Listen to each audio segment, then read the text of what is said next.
ISTQB Foundation Level, question 617. You are testing an e-commerce system that sells cooking supplies such as spices, flour, and other items in bulk.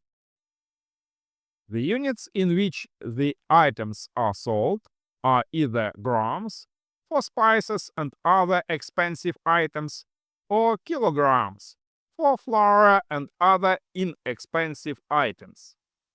Regardless of the units, the smallest valid order amount is 0.5 units, e.g. half a gram of cardamom pods, and the largest valid order amount is 25.0 units, e.g. 25 kilograms of sugar. The precision of the units field is 0.1 units. Which of the following is a set of input values that cover the boundary values with 2-point boundary values for this field? A. 0.3, 10.0, 28.0.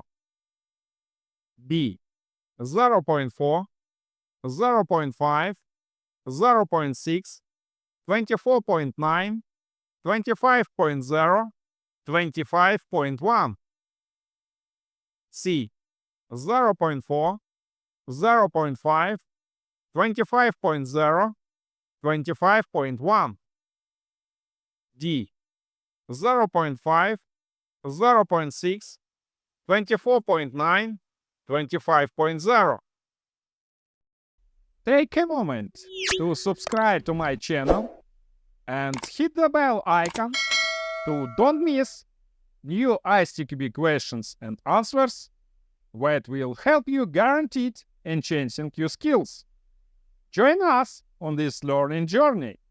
If you find value in that I do and my videos help you, then you have the option to donate through the links in the video description to I can release new videos on ISTQB questions on a regular basis. According to ISTQB Syllabus, to achieve 100% coverage with two-value BVA, test cases must exercise all coverage items, i.e. all identified boundary values.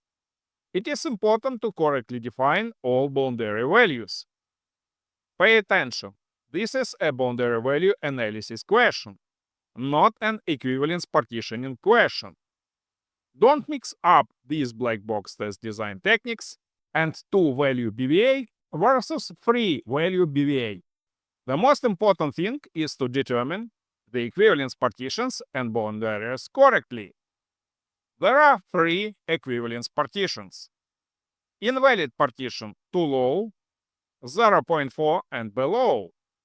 Valid partition 0.5 to 25.0. Invalid partition too high, 25.1 and above.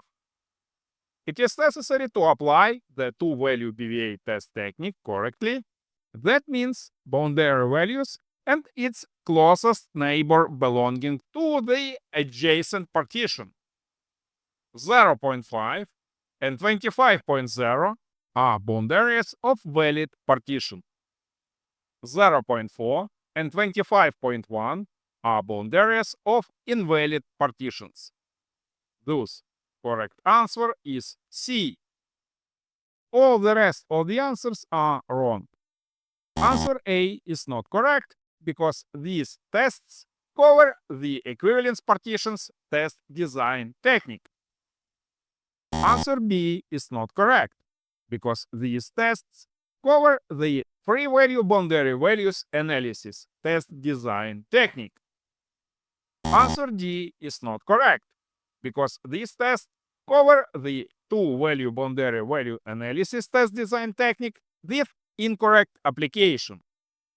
These four values are all included in the valid partition, but we should use valid boundaries plus its closest invalid boundaries. My recommendation: Please don't mix up black box test design techniques.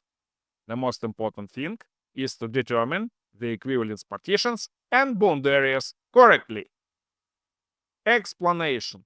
Finally, let's look at the section 4.2.2 boundary value analysis in the ISTQB syllabus, where we can see that boundary value analysis (BVA) is a test technique based on exercising the boundaries of equivalence partitions.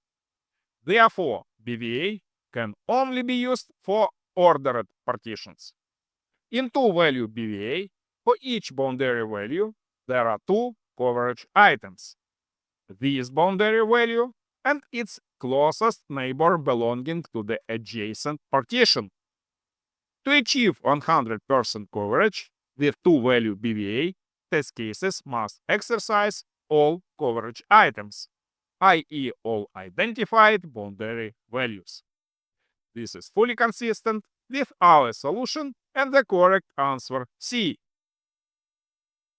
Maybe this question seems complicated at first glance, but after practicing with the help of my video channel ISTQB questions, you will quickly learn how to answer such kinds of questions and prepare for the ISTQB Certified Tester Foundation Level exam.